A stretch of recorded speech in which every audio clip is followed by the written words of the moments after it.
मान लीजिए कांग्रेस जीत जाएगी तो भी तब पर भी आपको निष्पक्षता पे संदेह रहेगा या नहीं? देखिए, जो वातावरण है ना, जिस तरह का वातावरण भारतीय जनता पार्टी का जो चरित्र है, तो उस पर तो आशंका बनी रहेगी। लेकिन जीतने के बाद भी आपके नहीं, जीत हार का प्रश्न नहीं है, प्रश्न है व्यवस्था का प्रश्न है। भारतीय जनता पार्टी की सरकार ने जो बजट देना था वो भारतीय जनता पार्टी नहीं दे रही है। तो भाजपा जब नहीं दे रही है फिर आप फिर से जीत जाएंगे फिर भी? हाँ, बिल्कुल नहीं होगा ना। उन्हें क्या मतलब, जो जो जो जो हमारे विधायकों का कोटा होगा या जो भी अपने उसे काम कराएंगे।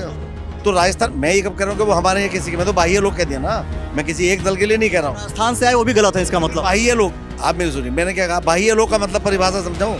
बाह्य लोग नहीं चुनाव में होने चाहिए। वो तो क्या मैं भी नहीं बना सकता, मुख्यमंत्री भी नहीं बना सकते। बैंगलोर ही है, उसको IT हब बोला जाता है। यही अंतर है अनपढ़ में और पढ़े लिखे में।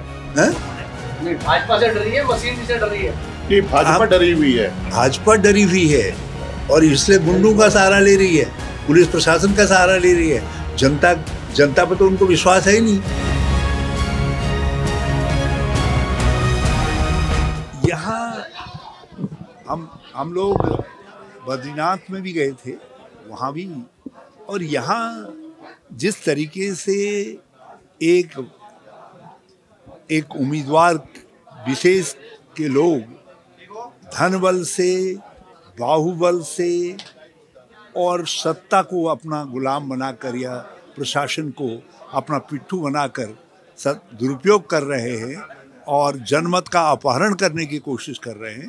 कांग्रेस प्रतिबद्ध है कि हम मंगलौर में और उत्तराखंड के अंदर लोकतंत्र की रक्षा के लिए प्राण प्रण से संघर्ष करेंगे, आवाज़ उठाएंगे, और इसलिए हम मीडिया के माध्यम से इस बात उठाना चाहते हैं और मुख्यमंत्री से कहना चाहते हैं कि वो भाजपा के कार्यकर्ता हैं, उसका प्रचारक हैं, अच्छी बात है, लेकिन वो राज्य के मुख्यमंत्री भी हैं। तो इसलिए राज्य के अंदर एक बहुत खतरनाक शुरुआत कि सत्ता बल, बाहुबल, धन बल से चुनाव का अपहरण करने की कोशिश हो रही है, उसको रोकें। रावत जी, क्या मानते हैं, भाजपा और जो कांग्रेस के बीच वहाँ टक्कर है या BSP भी जीत सकती है? क्या लगता है आपको, क्या स्थिति है? जिस प्रकार से इस समय तो बर्बादी के चर्चे हैं आसमां में, जिस प्रकार से एक गलत शुरुआत मंगलौर में की जा रही है, उसके खिलाफ सबको एकजुट होने की जरूरत है, उसके खिलाफ आवाज उठाने की जरूरत है। हाँ?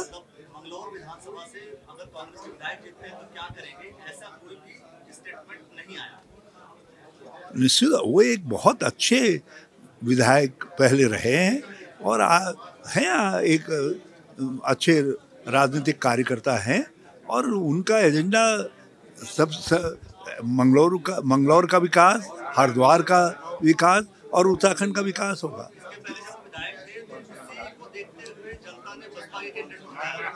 देखिए, कभी जनता की राय बदलती है, लेकिन वो कांटे के टक्कर का चुनाव था। ऐसा नहीं है कि जनता की राय एकदम से कोई एक के पक्ष में थी, तो एक कांटे के टक्कर का चुनाव था। तो आज परिस्थितियां बिल्कुल बदल चुकी हैं, और फिर इस चुनाव में अब मुद्दा तो लोकतंत्र और उत्तराखंड की शांति और सौहार्द को बचाए रखना है। आज मुद्दा बदल गया है। नहीं, यही तो हम भाजपा को कह रहे हैं कि आप एक गलत परंपरा क्यों डाल रहे हो? धन बल से, बाहुबल से, ऐसे शक्तियों का दुरुपयोग करके, प्रशासनिक मशीनरी का दुरुपयोग करके क्यों जनमत का अपहरण करना चाहते हो? जनता जिसको चाहे शांति से चुनाव हो जाए, पहले भी तो चुनाव होते रहे हैं, उसी शांति से क्यों नहीं चुनाव होने दिया जा रहा है यहाँ? हिंदू कितने हिंसक हैं? किसने कह दिया? आप शंकराचार्य जी का वक्तव्य आज है आधुनिक संघ, परम पूज्य शंकराचार्य जी ने कहा है, उन्होंने कहा है, मैंने YouTube में जा करके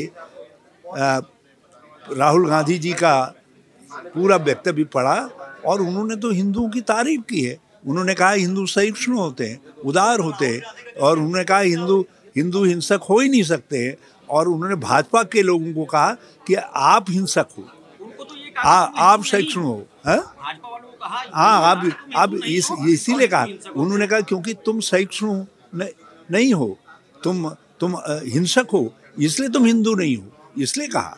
अच्छा, कल भी उन्होंने बयान दिया है राहुल गांधी जी ने गुजरात में कि जो राम आंदोलन था, राम मंदिर का जो आंदोलन था भाजपा का, हमने उसको हरा दिया है। क्या मानते हैं? देखिए, राम अलग है और राम मंदिर आंदोलन अलग है।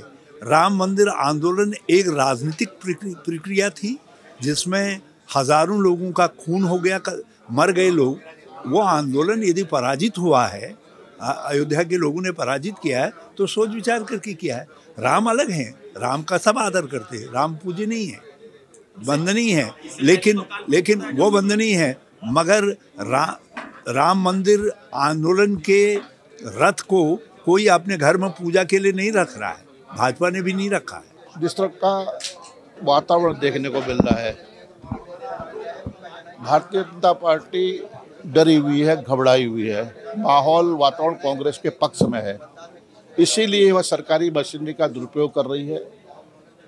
प्रशासनिक जो अमला है उसको निर्देश दिए गए हैं कि यह चुनाव में जीत सुनिश्चित करने के लिए आप लोग स्वतंत्र हैं। धन बल का इस्तेमाल हो रहा है और यहाँ तक कि बाहर से आयातित उम्मीदवार प्रत्याशी और उनके साथ कुख्यात जिनके खिलाफ कई आपराधिक मामले दर्ज हैं, उनका यहाँ प्रवेश है और वह मतदाताओं को आतंकित करना चाह रहे हैं, डराना चाह रहे हैं और ये इन प्रकार ये चुनाव जीतना चाहती है। भारतीय जनता पार्टी मुद्दा विहीन है, महंगाई मुद्दा है, बेरोजगारी मुद्दा है, पलायन मुद्दा है और मुद्दा है किसानों की आय का, किसानों के उपज का उचित मूल्य मिले किसानों को। इसकी लड़ाई कांग्रेस ने हमेशा लड़ी है। इन मुद्दों को लेकर भारतीय जनता पार्टी के जहन में कोई जनता के बीच में जाकर उनका कोई एजेंडा ही नहीं है। हमारा एजेंडा स्पष्ट है। जी।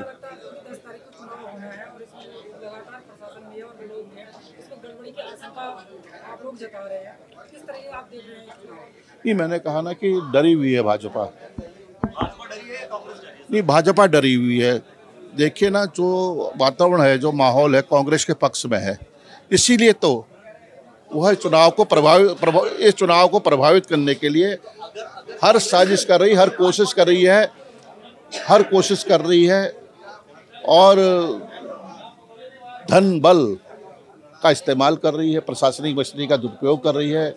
और मैंने कहा ना कि बाहर से आयातित उम्मीदवार हैं, प्रत्याशी हैं, उनके साथ जो लोग जिनका आपराधिक चरित्र रहा है, जिनके खिलाफ मुकदमे हैं, उनको यहाँ पर लाकर उन्होंने डेरा जमा लिया है। इसका मकसद क्या है? इसका मायने ये है कि भाजपा जान रही है कि हम चुनाव हार चुके हैं, हमारी पराजय सुनिश्चित है, अब किसी तरह से वो चुनाव जीतना चाहते हैं। नहीं, डेरा नहीं है, हमारा धर्म है कि हम अपने कार्यकर्ताओं को, अपने नेताओं को, जो हमारे यहाँ की आवाम को कि के साथ कहीं जाति होती है, जुल्म होता है, उनके साथ अत्याचार हो रहा होगा, पोलिंग के दिन बूथ कैप्चरिंग होगी, तो हम यहाँ पर उनका मनोबल बढ़ाना चाहेंगे और हम यही हमारे जितने भी वरिष्ठ नेतागण हैं यहाँ पर रहकर उनको एक हौसला अफजाई भी करेंगे। अभी आपको जैसे चुनाव आयोग पे भरोसा है या नहीं है? देखिए, हम लोकतंत्र में विश्वास करते हैं, प्रजातंत्र में विश्वास करते हैं। हमने हमेशा प्रजातांत्रिक मूल्यों का सम्मान किया है, लेकिन कहीं न कहीं दिखाई देता है प्रभावित करने की जो मंशा रही है और हम गुहार लगा रहे हैं। हमने कहा है कि निष्पक्षता पर हमें संदेह है, इसीलिए आप एक्शन लें, कार्रवाई करें। अगर मान लीजिए कांग्रेस जीत जाएगी तो भी तब पर भी आपको निष्पक्षता पे संदेह रहेगा या नहीं? देखिए, जो वातावरण है ना, जिस तरह का वातावरण, भारतीय जनता पार्टी का जो चरित्र है, तो उस पर तो आशंका बनी रहेगी। लेकिन जीतने के बाद भी आपके नहीं, जीत हार का प्रश्न नहीं है, प्रश्न है व्यवस्था का प्रश्न है। ये कितनी ताकत लगा लें, कितनी अपनी शक्तियों का दुरुपयोग करें, लेकिन मुझे विश्वास है कि हम कामयाब होंगे। और दूसरा, जो हमारी लड़ाई है, जैसा हमने कहा है कि एक दलित बेटी के साथ बलात्कार हुआ है, गैंगरेप हुआ है, अभियुक्त नहीं पकड़ा गया है, उस पर उसका संरक्षण, सरकार का संरक्षण है, उसको लेकर भी 15 या 16 को हम विशाल धरना प्रदर्शन हरिद्वार में करेंगे। ये हमारी लड़ाई इस चुनाव तक ही सीमित नहीं है, हमारी लड़ाई आगे बदस्तूर जारी रहेगी। जैसा आपको सबको अवगत है कि बाह्य प्रत्याशी होने की वजह से बाह्य लोगों को यहाँ बहुत बुलाया गया मंगलौर विधानसभा। राजस्थान की गाड़ियां भी वहां पर हैं, राजस्थान से भी लोग आए हैं, उसका क्या कहेंगे आप? तो मैं तो बाह्य लोगों को कह रहा हूँ, बाह्य लोग क्योंकि चुनाव में बाधित हो सकते हैं, इसलिए हमारा अपील है। तो राजस्थान, मैं ये कब कह रहा हूँ कि वो हमारे यहाँ किसी के, मैं तो बाह्य लोग कह दिया ना, मैं किसी एक दल के लिए नहीं कह रहा हूँ। राजस्थान से आए वो भी गलत है इसका मतलब? बाह्य लोग, आप मेरी सुनिए, मैंने क्या कहा, बाह्य लोग का मतलब परिभाषा समझाऊं, बाह्य लोग नहीं चुनाव में होने चाहिए। और हम, मेरी बात सुनिए, मैं पर्यवेक्षक होने के बाद जब हमें लगा कि यहाँ धन बल का या किसी भी गुंडा तत्व का प्रयोग हो सकता है, सत्ता का दुरुपयोग हो सकता है, तो हमने ये चेतावनी देना चाहते हैं प्रशासन को कि आप संविधान के दायरे में रहकर संविधान की रक्षा करिए और जो निष्पक्ष चुनाव कराइए। अगर आप ऐसा नहीं कराते हैं तो आने जगह सत्ता आती है और जाती है, ये भी आपको ध्यान रखना होगा अधिकारियों को कि सत्ता आती है और जाती है। तो इसलिए हम उनको ये बताना चाहते हैं, हम रुड़की में रुके हैं और जब तक चुनाव संपन्न नहीं होगा तब लोग यहाँ रहेंगे। परिभाषा क्या है, क्योंकि जो बड़े लोग हैं वो बाहर से लड़ते हैं, राहुल गांधी भी 2 जगह से लड़े, रायबरेली से लड़े, वहां से बहुत सारी भाई चीजें हैं। सुनिए, अब उसका जवाब उसका मैं देता हूँ। भाई ऐसा है, वो पूरे भारत का चुनाव होता है और कोई भी एमपी कहीं भी जाकर चुनाव किसी भी स्टेट में लड़ सकता है, उसमें वो बाह्य नहीं लगेगा। लेकिन हम उत्तराखंड का है, चुनाव लड़ रहे हो भी तो कॉन्स्टिट्यूशनली लड़ रहे होंगे, बिना कॉन्स्टिट्यूशन के तो नहीं लड़ रहे होंगे, जो सिस्टम, जो अधिकार दिए गए होंगे उसी आधार पर लड़ रहे होंगे। एकदम आयातित हैं वो। अभी कुछ दिन में पहले आए, उन्होंने अपना बोर्ड बनवाया, वहां से उन्होंने कैंसिल कराया। आप ऑन रिकॉर्ड निकाल लो, संवैधानिक सिस्टम से ही तो है, संवैधानिक सिस्टम। लेकिन वो यहाँ के नहीं है, वो उत्तराखंड के वासी नहीं थे। खतौली से वो चुनाव लड़े, जीते, वहां से विधायक रहे। खतौली कहाँ? खतौली यूपी में है ना, तो मैं भी यही कह रहा हूँ कि वो यूपी में रहे, वो यूपी के हैं, पहले यूपी में रहे हैं, लेकिन वो रहने वाले फरीदाबाद के। हमने कहा कि लेकिन हम ये मंगलौर की पहले था ना, आज तो नहीं है। ये उत्तराखंड बना उत्तराखंड की जनता के लिए, वहाँ के जो लोग यहाँ शहीद हुए हैं वो केवल उत्तराखंड के विकास के लिए उन्होंने शहादत दी, उत्तराखंड का विकास हो। तो वो चाहते हैं कि उत्तराखंड का विकास हो, तो तभी होगा जब, जो देखिए, जो घर बनाता है उस घर की रक्षा वो सबसे ज्यादा करता है। अगर किसी आदमी को आप मकान किराए पे दे दो तो मैं समझता हूँ तोड़फोड़ सबसे ज्यादा उसके टाइम में होती है। 2004 के लोकसभा चुनाव में जो हरिद्वार से आपने कैंडिडेट दिया था कांग्रेस पार्टी ने, वो कहाँ का आ गया? 2004 2009 में तो रावत जी थे। 4 में नहीं, मैं 4 का मुजफ्फरनगर 66 के रहने वाले थे, नहीं, उनका नाम था। मेरी बात सुनिए, मैं क्या कह रहा हूँ, यहाँ की जगह वहाँ हम प्रियंका गांधी लड़ सकती है तो भारत, देखिए, वो एमपी का चुनाव, एमपी का चुनाव, ये स्टेट का चुनाव है। मैं ये नहीं कह रहा हूँ कि उन्होंने बोर्ड बनवा के संविधान लड़ नियम से रहे हैं, लेकिन मैं आपसे ये पूछना चाहता हूँ, क्या पूरे उत्तराखंड में कोई ऐसा व्यक्ति काबिल नहीं है भारतीय जनता पार्टी के पास? क्या कोई ऐसा स्वतंत्रता सेनानी उनके पास नहीं जिसने देश की शहादत दी हो? क्या कोई उनके पास ऐसा व्यक्ति नहीं था? क्या कोई पैसे वाला यूपी से आएगा या फरीदाबाद से आएगा?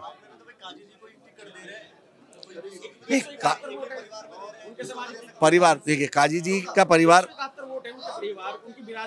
मेरी बात, मैं को भी दे सकते थे आप लोग टिकट। ऐसा है, वो पैनल बनता है, वो पर जो भी 3 आदमियों का पैनल बना होगा, उस पैनल में जिनको टिकट दिया, क्या भी तो बीजेपी का मतलब पैनल बना होगा। अरे तो मैं तो आपके माध्यम से पूछ रहा हूँ कि उत्तराखंड में कोई इस लायक कोई व्यक्ति नहीं है क्या? वो कहे ना भारतीय जनता पार्टी के लोग कि उत्तराखंड में कोई ऐसा व्यक्ति, लायक व्यक्ति नहीं था। हम तो कह रहे हैं काजी जी चाहे 1 वोट का मालिक है या 100 वोट के मालिक है, लेकिन वो इस मंगलौर विधानसभा के उत्तराखंड के वासी है। देखिए, मंगलौर उपचुनाव जिस तरीके से भारतीय जनता पार्टी ने बाहर से प्रत्याशी को आयातित करने का काम किया, और जो व्यक्ति बाहर से आया है वो शायद संभवतः देवभूमि की जो परंपराएं हैं उसका निर्वहन नहीं कर रहा है। सरकार प्रशासनिक अधिकारियों के अधिकारों का दुरुपयोग करते हुए धनबल के माध्यम से, शराब के माध्यम से, गुंडा तत्वों के माध्यम से इस चुनाव को जीतना चाहती है। इसीलिए कांग्रेस ने आज इस प्रेस कॉन्फ्रेंस के माध्यम से सरकार को भी चेताने का काम किया है और प्रशासनिक अधिकारियों को भी चेताने का काम किया है। यदि इस चुनाव में कोई भी गड़बड़ी होगी तो कांग्रेस उस लड़ाई को पूरी मुस्तैदी के साथ लड़ने का काम करेगी। ये जो चुनाव पूरा मंगलौर का लड़ा गया, किस मुद्दे पर चुनाव लड़ रहे हैं? जो भारतीय जनता पार्टी ने वादे किए थे, हम किसानों की आय दोगुनी करेंगे, क्या आय दोगुनी हुई? विकास कराएंगे, कोई विकास का वो नहीं है। और जी जो बहुत युवाओं को रोजगार देंगे। रोजगार आज हमारे बच्चे पढ़ लिख कर डिग्री लिए फिर रहे हैं।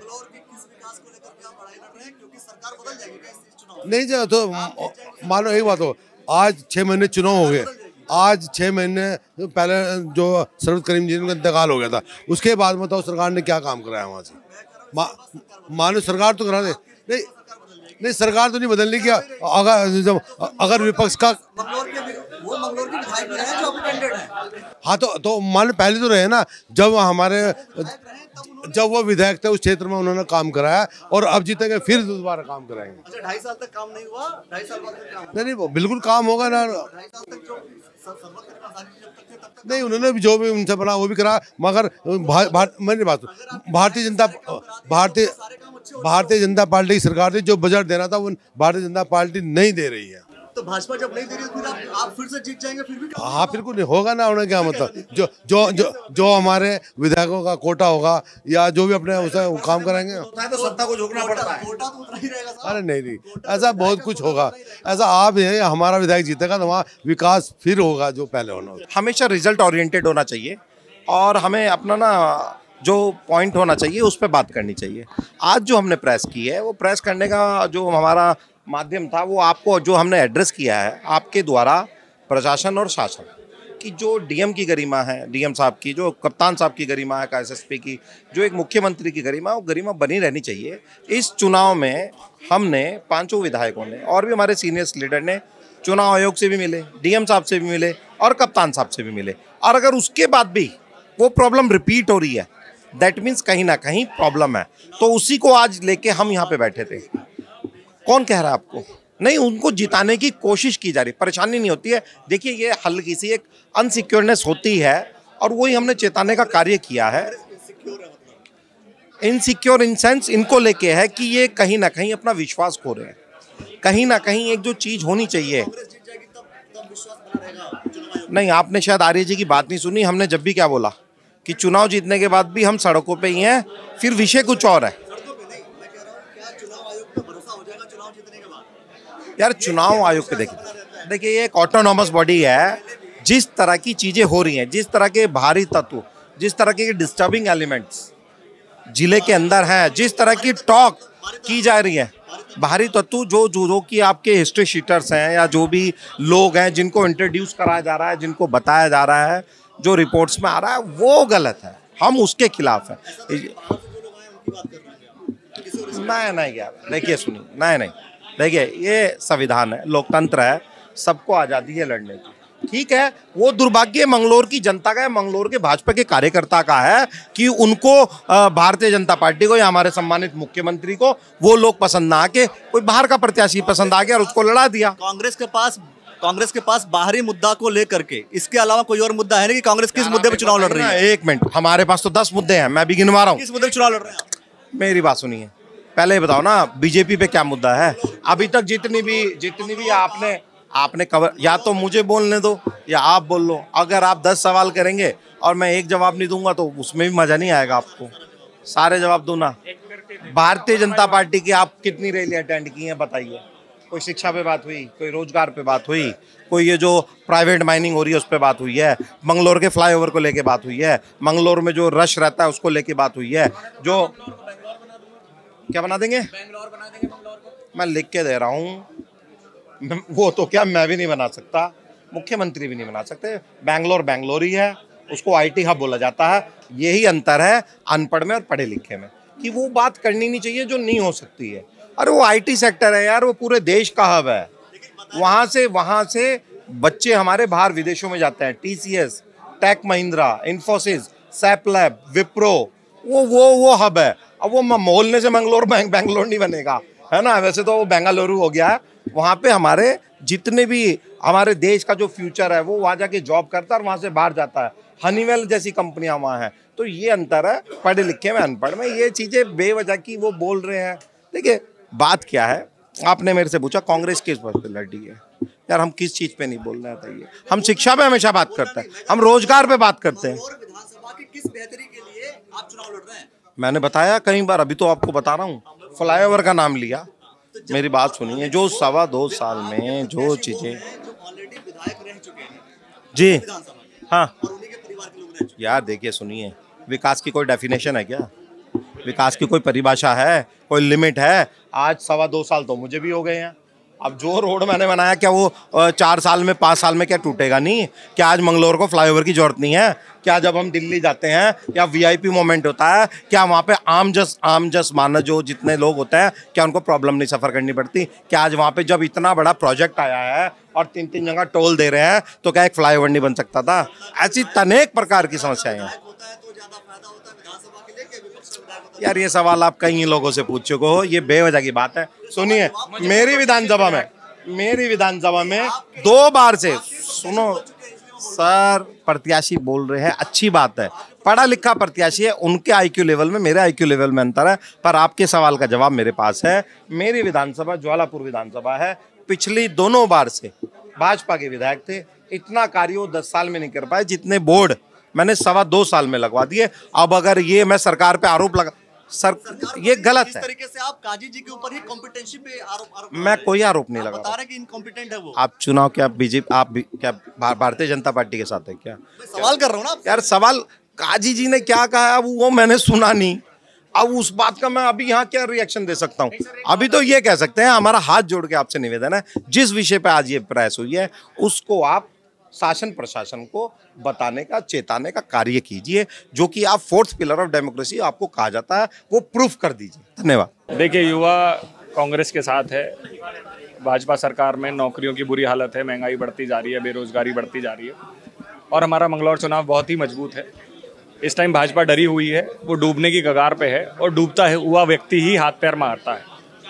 जो स्विमर होता है, जिसको तैरना आता है, वो तैरकर किनारे पर चला जाता है। तो भाजपा डरी हुई है, सरकारी तंत्रों का गलत उपयोग कर रही है, लेकिन जो मंगलौर की जनता है वो काजी जी के फेवर में है। और आप देखिएगा 10 तारीख को मतदान के दिन बहुत बड़ी संख्या में काजी जी को समर्थन मिलने जा रहा है, और काजी जी निश्चित रूप से एक प्रचंड बहुमत के साथ इस सीट को जीत रहे हैं।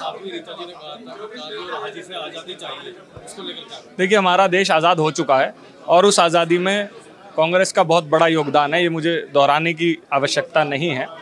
तो ये जो साध्वी जी या किसी और ने कुछ बोला है, तो वो अपने ज्ञान को बढ़ाएं, और ये भारत देश आज़ाद है, आज़ाद रहेगा। भाजपा की जो अघोषित इमरजेंसी है उससे हम लोग सावधान हैं, और वो अपने मंसूबों में कामयाब नहीं होंगे।